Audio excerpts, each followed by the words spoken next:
Exercício 2.13 agora. Na figura a seguir, o sistema está em equilíbrio estático. Pede-se a pressão do ar em 1 em milímetros de mercúrio absoluta e a pressão do ar em 2 em metros de coluna de água. O diâmetro deste reservatório maior foi dado. Do caninho aqui, que comunica esses dois reservatórios, desenho também foi dado. O mesmo desenho se aplica aqui nesse pistão. Altura Hzinho, esse Hzinho que foi dado, 400 milímetros. A pressão atmosférica, porque ele pede pressão absoluta. Peso específico do mercúrio. Não há menção aqui do peso da água, assim está aqui, peso da água, peso específico da água e um peso de um fluido manométrico, que é o peso específico dele. E uma observação, né? Para F igual a 0, H vale 0. E isso é o que complica esse exercício. Tentar entender esse H igual a 0. Como que o fluido se movimentaria aqui? Bom, primeiro que essa situação aqui apresentada está em equilíbrio estático, segundo Brunetti. E aí nos interessa muito a equação manométrica, porque esses dois fluidos aqui em comunicação nesse tubo em U estão sob pressões do ar 1 e 2, então dá para aplicar a equação manométrica. Também podemos aplicar esta equação de equilíbrio de forças no pistão, segunda equação. E a terceira equação que daria para pensar é nessa situação anterior, certo? Pois houve um deslocamento de fluido aqui, que é o grande problema, creio eu, nessa questão. Então vamos proceder primeiro com a equação manométrica. Como fazê-la aqui? Nós temos alguns segmentos que me interessam. Por exemplo, na hora que nós descemos aqui a reguinha nesse ponto, eu tenho uma linha. Esta linha, ela vai me dar o desnível entre essa alturinha aqui de água. Vamos tentar dar um zoom aqui para vocês conseguirem enxergar melhor, gente. Depois eu volto o zoom para a gente pegar a resolução. Então vejam só. Aqui, nessa altura, gente, eu tenho esse segmento Hzinho, que paralelamente também vale Hzinho aqui, certo? ΔH, perdão. Esse ΔH, então, é 2ΔH aqui. Esse 2ΔH é a diferença de fluido, né, que existe entre um reservatório e outro. Agora vamos traçar essa reta aqui, ó.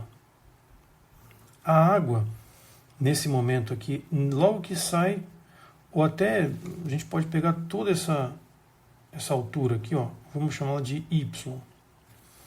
Desde o reservatório lá de dentro até esse ponto aqui embaixo. Esse Y é o mesmo, veja que tem água de um lado e do outro. Então vou poder cancelar esse parâmetro. Em termos de equação manométrica, estou dizendo. E aqui embaixo também você tem uma outra altura, eu vou chamá-la de Z. Essa altura Z, ela apresenta o mesmo fluido manométrico, descendo ou subindo, vai ser cancelado. Com essa segmentação, então, eu creio que vai ficar mais fácil observar a equação manométrica. Vamos lá. Vamos tirar o zoom. Vamos lá, como é que vai funcionar? Eu tenho a pressão do ar em 1, que executa a pressão. Esse ar vai também acrescentar a pressão hidrostática desses 2 ΔHs. É a água que está ali. Vezes 2ΔH. Aí nós vamos descer um Y. Só que eu vou subir depois desse lado Y. Não preciso levar em conta. É o mesmo fluido e mesma altura. Mas agora eu vou descer um fluido manométrico de 50, que tem uma altura Hzinho. Então, bote ele aqui. Gama M vezes H. Agora eu vou descer o gama MZ, mas vou subir gama MZ. Então cancela-se aqui essa pressão manométrica, ok? Da mesma forma que aqui cancelou. E aí eu tenho esse fluido água subindo com altura Hzinho. Menos gama da água vezes Hzinho. E aí, percorrendo essa altura ZY, que nós já cancelamos, sobrou a pressão do ar em 2, menos P do ar em 2. Tudo isso igual a 0. Essa seria a descrição, confesso que é um pouco chata, mas é o corriqueiro e é um dos pontos, né, um dos pilares desse capítulo 2, entender a equação manométrica. Agora vamos às forças aqui trocadas no pistão. Existe uma força F1 aplicada no pistão à direita E também existe essa força F, 31 newtons, aplicada à direita. Tudo isso em equilíbrio com a outra força do ar em 2. Então eu posso dizer que a pressão do ar em 1 vezes a área desse pistão, que tem diâmetro dzão, π dzão ao quadrado sobre 4, acrescentada com a força direita 31 newtons, tem que ser igual à força do ar 2, que vai para a esquerda. Pressão do ar em 2 que multiplica uma área. Qual é a área de contato? É a área do pistão descontando a área da haste, que não permite o contato do ar nesse ponto central. Então seria π dzão quadrado sobre 4 menos π dzinho ao quadrado sobre 4. Com essas duas equações, nós já temos duas incógnitas, que seria a pressão do ar 1 e a do ar 2, que é o que nos interessa. Só que falta o ΔH. É aí que entra a outra observação complicada. Esse ΔH, ele só aparece porque houve realmente uma movimentação do fluido que, digamos que desceu ou subiu, enfim. Nós temos que entender isso na hora que vai voltar. Vamos dar outro zoom aqui agora. Então, como é que vai funcionar a interpretação agora dessa variação de volume? Eu preciso fazer com que o fluido retorne a essa linha pontilhada central que está aqui. Creio que todos conseguem perceber aqui, ó, esse ponto aqui, ó, essa linha o Brunetti colocou. Dá para notar que o fluido vai descer um ΔH para retornar ao equilíbrio.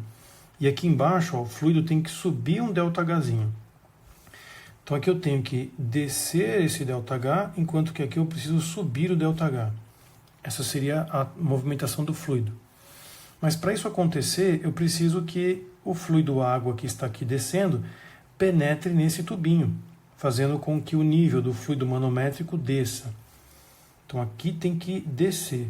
Mas descer quanto? Enquanto que do outro lado tem que subir. E subir quanto? É aqui que está a sacanagem. Como os diâmetros são iguais e independente do fluido, o detalhe é o volume ocupado, essa movimentação aqui que eu estou desenhando, em que esse nível desce e o outro sobe, isso acontece simultaneamente. Portanto, eu posso dizer que os dois percorrem a mesma distância, definindo então a metade do H. A gente poderia chamar aqui de x, ou seja, desce um x e aqui sobe um x. Mas esse x é o mesmo. Esse x que sobe vai levantar água ali naquele reservatório para subir ΔH, e esse x que desce vai permitir que esse ΔHzinho desça, fazendo com que todo mundo se equipare agora no mesmo nível. Essa movimentação de x que desce e x que sobe numa mesma quantidade, nós tínhamos visto lá atrás, no exercício 2.11, quando nós começamos essa discussão, em que o que desceu aqui foi o mesmo que subiu lá, nós tínhamos feito essa observação. Aqui é a mesma história. Desceu um x, subiu um x. Conclusão, nós podemos calcular então que a variação de volume que sofre o reservatório é calculada pela área da base vezes a altura. Então, π dzão ao quadrado, deixa eu diminuir aqui o zoom, π dzão ao quadrado sobre 4 vezes ΔH, é a variação de volume que sofre o reservatório, tem que ser igual a π dzinho ao quadrado sobre 4 vezes x, que é o quanto oscilou esse tubinho. Tanto no movimento de descida quanto no movimento de subida. Os dois são iguais. Onde nós podemos dizer, pela observação matemática, de que Hzinho vale 2x. Hzinho vale 2x. Seria essa, então, as três equações, ou 4, se assim quisermos, que define esse sistema. Em termos de física, é isso, gente. Acabou, assim, digamos, a explicação teórica. Agora a gente vai entrar na parte de álgebra, onde, no primeiro momento, eu vou descrever o x. X, então, será igual a quanto? A metade do Hzinho, que é 400. Então, 200 milímetros. Conclusão.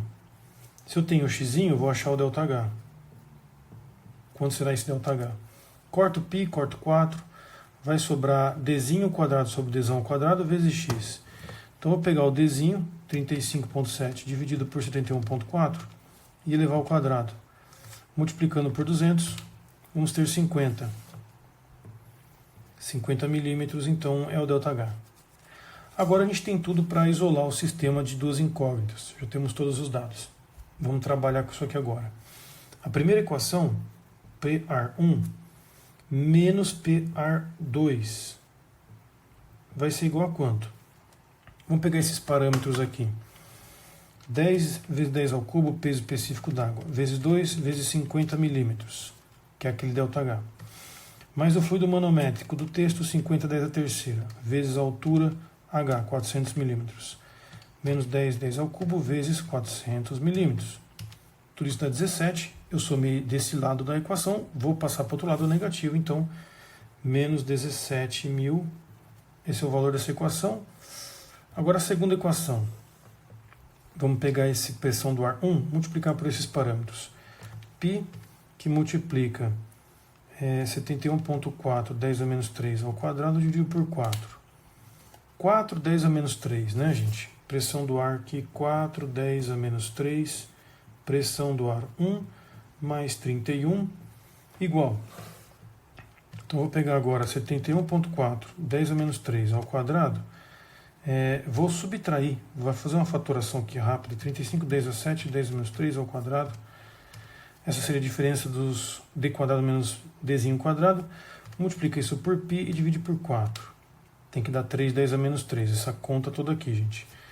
Então, 3, 10 a menos 3, pressão do ar 2. Essas duas equações fecham para mim um sistema. Para resolvê-la, já tentando responder o item A, que é a pressão do ar em 1, eu vou isolar a pressão do ar em 2, que vai ser a pressão do ar em 1 mais 17 10 à terceira. E vou substituir aqui embaixo. Aqui embaixo, gente, eu vou multiplicar toda a equação por 1000 para deixar um pouco mais cômoda.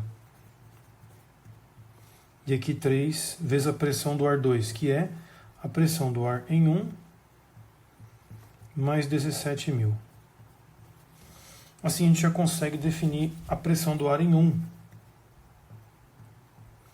Eu vou ter aqui uma distributiva, 3 pressão do ar 1, passa para subtraindo pressão do ar aqui, vai ficar somente pressão do ar em 1. Eu só tenho que fazer 17.000 vezes 3, então, menos 31.000. 20.000 Pascal. Essa seria a pressão efetiva. Vamos tomar cuidado, que ele quer absoluta e em milímetros de mercúrio. Conclusão, gente, a pressão do ar em 2 pode ser calculada, é só somar com 17.000, então 37.000 Pascal. Essas seriam as duas pressões que nós queremos, se fosse em Pascal e efetivo. Mas ele quer, né, em milímetro de mercúrio e MCA. Item A, como é que resolve esse problema de unidade de medida? Eu sei que a pressão do ar em 1 absoluta necessariamente é a pressão do ar 1 mais a pressão atmosférica. Essa seria a definição, né?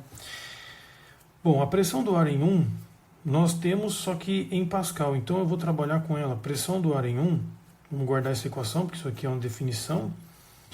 Ela vai ser tratada como se fosse comparativa a uma coluna de mercúrio. Eu vou trazer o dado em Pascal, 20.000, igual a 136,10 à terceira vezes 1H. E vou encontrar a altura da coluna de mercúrio, que tem a mesma pressão de 20.000 Pascal.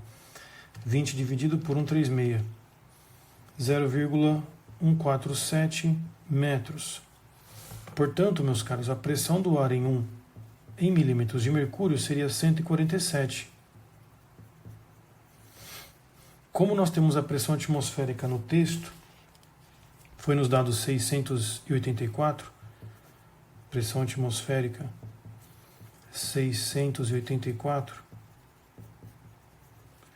a pressão do ar em 1 absoluta vai dar o somatório desses dois carinhas. 147 mais 684. 831 milímetros de mercúrio. Essa seria a pressão do ar em 1. Isso bate com o gabarito do Brunetti, 831 milímetros de mercúrio. Beleza. B. A pressão do ar em 2 em metros de coluna de água. Eu vou trazer então uma comparação. A pressão do ar 2 em Pascal, equivalente a uma coluna de água. 37,10 a terceira igual a 10 vezes 10 a terceira H. Conclusão, o H dá 3,7 metros. Portanto, a pressão do ar em 2 é 3,7 MCA. Lembrando que não é bom você fazer que isso aqui seja H igual a MCA. Não. Pressão MCA. Isso nos dá o gabarito 3,7 MCA, letra B. Uma questão difícil de novo, né? Por conta dessa história do volumezinho. Espero que tenha ficado claro os conceitos. Qualquer dúvida é só deixar nos comentários. Vamos para o próximo.